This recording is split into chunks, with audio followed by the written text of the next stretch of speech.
Was that everything you hoped for? Jury's still out. But man, can't deny that view. Come on, this way. Hey, let's pick it up.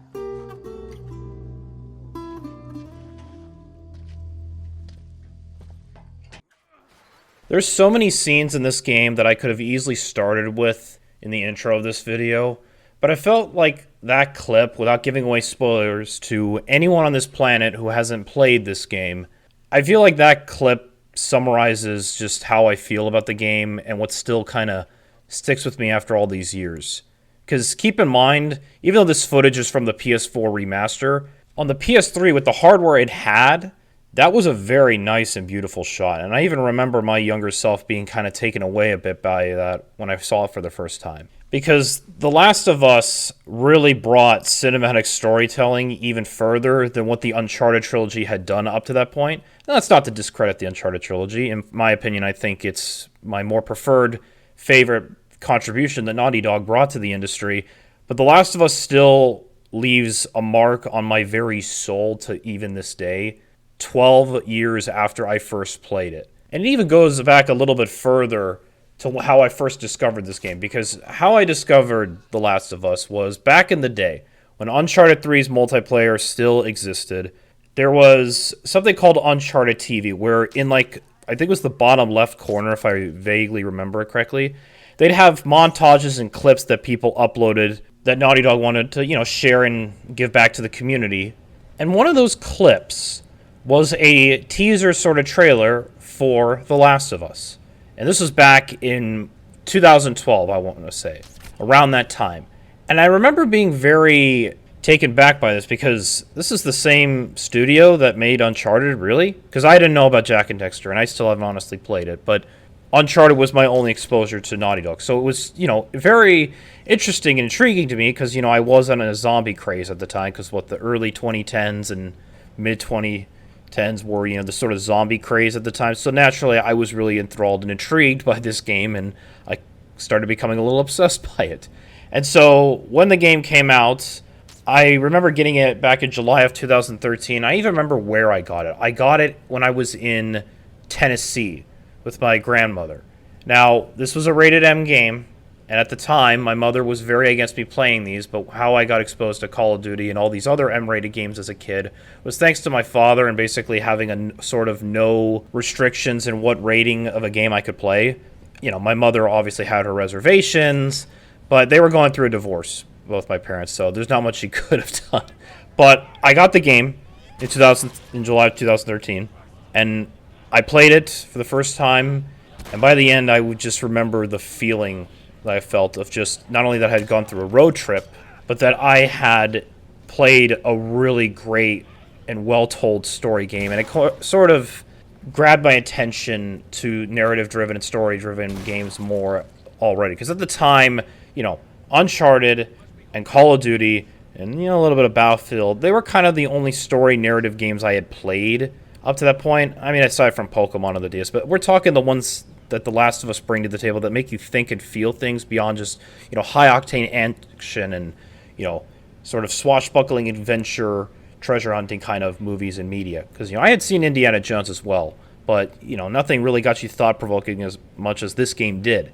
And I just even remember being enthralled by the graphics at the time, because the PS3 version, it still looks good even to this day. Obviously, low textures aside and horrible anti-aliasing, the fact that that game looks the way it does on hardware that the PS3 had, because all the remaster did for the PS4 was just kind of up the texture resolution, maybe fix some imperfections here or there, and fix some of the anti-aliasing. But the PS3 version still just stood out so well and beautifully, and I was like, I'd never seen a game look like this before, and I was just so amazed by it. I know there was Crysis, but Crysis I wouldn't play till much later, if anything. But there's just something about the art style that the original Last of Us had brought to the table. And I was just, again, enthralled and taken back and really just sucked into the world just by how it looked and the lore and what it had. And yes, I once again got the remaster a year later, same month, July of 2014. And I played it on PS4, and I'm not even kidding with you. Combining the PS3 and PS4 version up to the remake, I had played the game 20 times. That is not an exaggeration. 20 damn times. I replayed it and beat it on Survivor twice. Never beat it on Grounded because Grounded is just bullshit. I'm not going to ever do a Grounded playthrough. It's just literally a bullshit mode. But Survivor, I felt like was... Because at the time, even Grounded didn't exist, but it was a higher, higher difficulty level in the game. And now I didn't get the Platinum, but that's because there were multiplayer trophies. But we'll talk about the multiplayer a bit in a minute. But yeah, I played it 20 times at that point. And then eventually, I would get the remake on PS5 in February of 2023, which I had played through once. And, again, it's The Last of Us. What do you expect? But the remake, I do feel, was a sort of step down in the sense of how much it costed. Because now I got this as a gift for my birthday. But it's like, this was not worth $60. Like, they were charging full price for this remake. And while it was great to see, the enhancements and quality of life and huge graphical leap, it really was not warranting $60 because it didn't even include the multiplayer or really much extra content. So it really should have just been a $20 or $30 upgrade or just that price in general. It was really stupid and weird. And then it would eventually come to PC, and I did buy it earlier this year. Though the gaming was a mess on PC, and it still kind of is, sadly. But, I bought it once all the updates were kind of deployed on it, and it got to the point where it was a much more stable and complete product. But even then, did another play through that. So the total is pretty much 22 times I've played this game. And I will probably continue to play this game, not maybe every year, but I'll continue to play it at the very least on PC to get some of the mods. Since the mods on PC are developing maybe a bit slowly, but there are some interesting developments too, with someone making like a roguelite mode for it, as well as like a survival mode, which I think is cool. Sadly, it's not publicly available, but because you have to donate to his Patreon. But still, I have bought this game maybe a bit too much more than I should have. But still, playing it throughout these years, I always get the same feeling that I felt more or less when I first beat it, and that that sort of road trip feeling is the best way I can really put it. It's like because it is a road trip game. You go across the entire country almost, and it is sort of kind of a road trip. But I do feel it hits a little bit closer to home for me personally, just that road trip feeling, which I've thought for the longest while how else to explain it, but that's the best way I could describe it. Because I just like nearly everything in this game, and the remaster, I think, is probably the one that sticks with me the most because of how much I've played that specific version, which is why I'm using that footage compared to my PC version, because the remaster, I just feel like, again, the remake lost some of the original art style, not, I think, to a full detriment, but you could easily tell that, like, some of it was lost, in a sense, like, even down to, like, the UI and HUD and button prompts and icons, I'm not a big fan of in the remake. I wish it was still the original. I don't know. Maybe someone one day will port a mod of that to PC at some point. I don't know. Time will tell. Regardless, I do prefer the remaster. Like, if you have a PS4 or 5, just buy the remaster. But if you're on PC, just buy the remake and you'll be fine, provided you have a PC for that. But the remaster, I think, is the best way to play this game. But this game and its story, which, for those of you who haven't played it, it basically, you follow a character named Joel Miller, who it takes place around 20 years after the world came to an end, so 2013 to 2033. After a tragedy, no spoilers here, but after a tragedy happened in his life during the initial days of the outbreak, Joel becomes a sort of hardened survivor, very no bullshit, no, or really cold, callous, not much emotions showing. He's become a hardened survivor. He's lived this long, committed atrocities to stay as long as he has, and he's tasked with bringing a girl, Ellie, all the way to the Fireflies with the hopes of bringing a cure to mankind from the cordyceps infection. Because this isn't zombies, it's a cordyceps, based off of a real-life fungus that cannot affect humans, but can affect animals, like insects and whatnot. So that's the gist of it. Now, I know I said I wasn't going to go into spoilers, but from this point on, I am going to put up a spoiler warning because I do feel like there's a lot of stuff in this game I'd love to talk about and how certain scenes made me feel, and I can't really share that unless I go into spoilers, so major spoilers ahead. If you haven't played this game, if you want my recommendation, like I said, if you got a PS5, just go buy the remaster copy and you're good. If you're on PC, get the PC copy right now. I believe it's half off on Steam, so get that. and it's stable enough so you should be able to play. But anyway, now let's get into spoiler territory. I think the opening alone, I remember as a kid seeing Sarah die still... I wouldn't say it really makes me sad anymore to this day, but at the time it did make me, cry and be very upset. Because now I'm a sick, twisted bastard. I just like watching people's reactions to it to this day, because it's a gut-punching scene.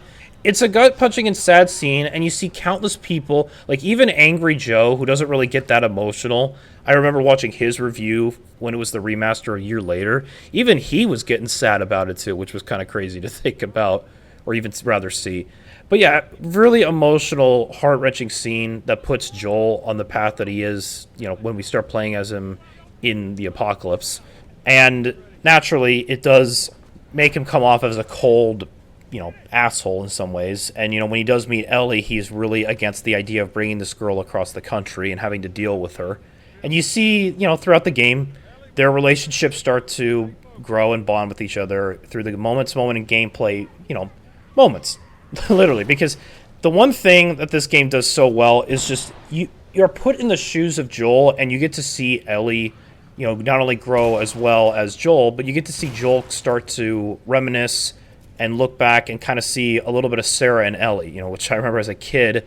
I always had the theory that Sarah was reincarnated into Ellie, which, it wouldn't be out of the realm if that was the case, or that could have been the case, but, that's just a theory at that point. But still, that's what the core of this game is, and what really makes it so strong is their relationship. And honestly, all the characters in this game I really like. Tess was great, rest in peace her voice actor, who passed away a couple years ago, sadly, but she did such a great performance in here. And I think everybody does a great performance in here, but she's a great side character. Bill is probably my favorite side character, because he has the best sarcastic, dry humor ever that I've memorized quite a bit. I just wish we had more screen time with them, but we don't, sadly. And then there's also, Henry and Sam, which that's also another tragedy, and seeing what happens to their characters. Tommy and his wife, Maria, who, doesn't make that much of an appearance, but still stands out. Like, there's just so many great characters in here. And then the part where Joel becomes incapacitated at the university with the rebar, which that scene as a kid, I was like, oh, that fucking hurt, oh. But then the other cool, funny part also is I found out years later that David, the cannibal that appears where Ellie sort of, runs into him and has to fend for herself while she tries to find a way to help heal and protect Joel. I can't believe that's voiced by Nolan North. And now that I know, I can hear like his voice in certain parts, but man, it's like Nolan North always tries to find his way into some franchise, and it's why we love him. But anyway, that whole sequence, though, even that winter sequence, did also leave me on edge as a kid, because I was like, what the heck happened to Joel? Where is he? Is he okay? Is he all right?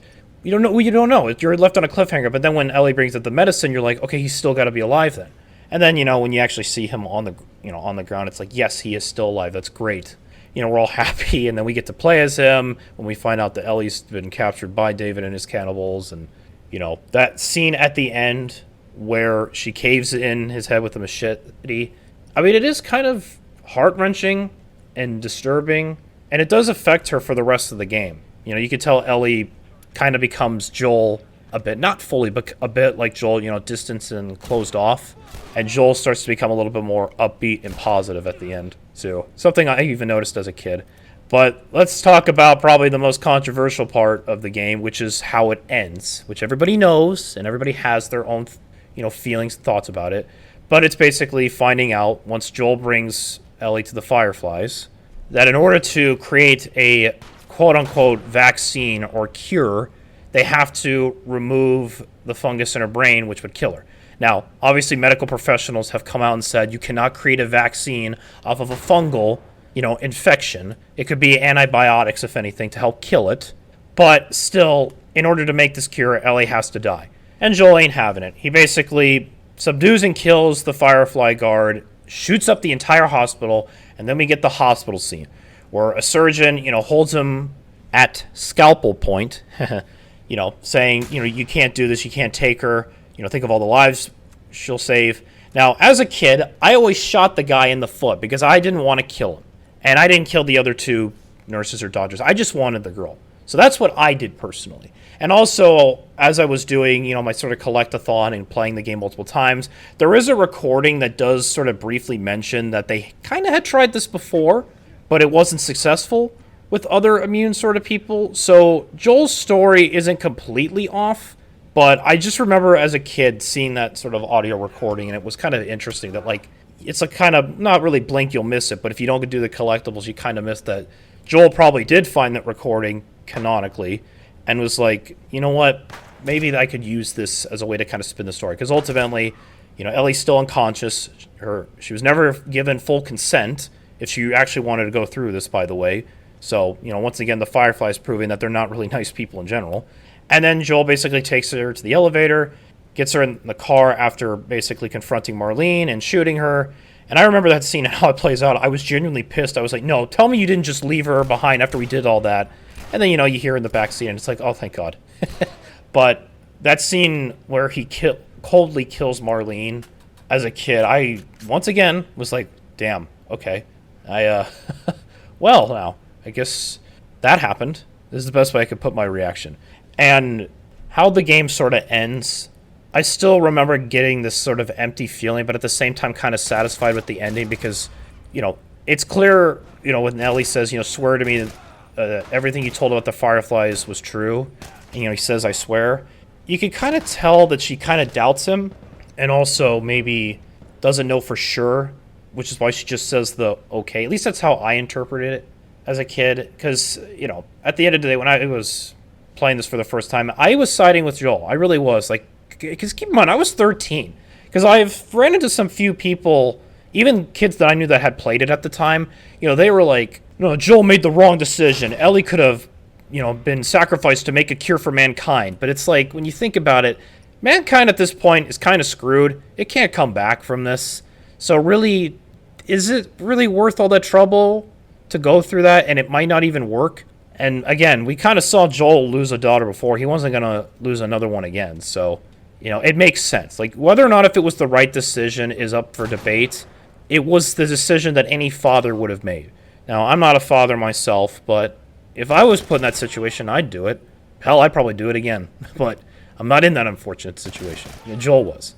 So that's kind of how I interpreted that ending as a kid and how I've always sort of interpreted, more or less modified and with a lot more critical and mature mindset with all the information that's come out, again, with doctors basically saying you can't create a vaccine off of a fungal mutation. So really wouldn't have done anything unless they were trying to use it as a stepping stone to create antibiotics. Regardless, it happened. And, there's so much more I could talk about this game, but this video would go on for so long. But that's the kind of impact that this story had given me as I talk about it. And the multiplayer, diving into that, there's not much I can really say or really bother to say because I tried the multiplayer numerous times. I've never been a fan of it. I've never really liked it. I was kind of pissed we never got a co-op survival mode, instead just some weird PvP mode, which there is a dedicated following to this mode. I'm just not one of them. And honestly, I kind of find it canon breaking that with the amount of gunshots and yelling going off, there's not a single infected that shows up. Like, really? You couldn't think to put that in? I don't know. It's just really weird. It really is weird. And I just don't really much care too much. I mean, I have some memories, I guess, playing hide and seek in that game, which we found some convoluted way to make hide and seek work. But still, I do wish it was still packaged with the remake. You kind of lost value by just ripping it out, which Naughty Dog, it is kind of in character for them to do that. When they did the Uncharted collection, like the trilogy, or even the remaster on PC, they just cut the multiplayer out.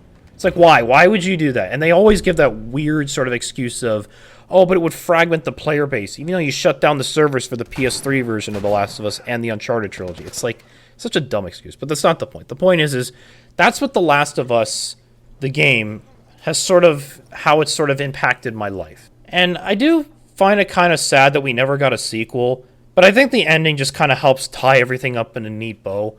Like, there's no cliffhanger. Like, sure, yeah, we don't really know what Ellie means fully, but there's no cliffhanger. There's no reason to make a sequel, if anything. And, there's a nice poetic thing of just having one game, sort of one and done thing. I know that there's a show, and the first season is based off of, the game, But I just didn't feel like it did nearly as good of a job as it could. It just added stuff that wasn't necessary, and then just did some weird alteration and changes that I just didn't agree with. And then they make a season 2, which is just some weird revenge story thing that I could care less about, because the show didn't really tell it well, and I already wasn't a big fan of the first season, so I kind of just tune it out, and I'll just play and stick to the game in general. Has a much stronger impact on me that I still fondly look back on and think about, and I'm going to for years to come. I mean, this is a game that if I have kids, I'll let them experience it when they get older, and I'll give them the controller, let them play it, and let them experience it. But I think that's all that really I can say about this game. Let me know in the comments down below what your experience with The Last of Us is. You know, see if you guys felt similarly to how I felt, especially if you had played it back when it first came out. So anyway, hope you guys enjoyed this video. Feel free to like, comment, subscribe, hit the notification bell to know when I go live, and I'll see you guys in the next video. No, shut up. There is no sequel, period. There's only one Last of Us game.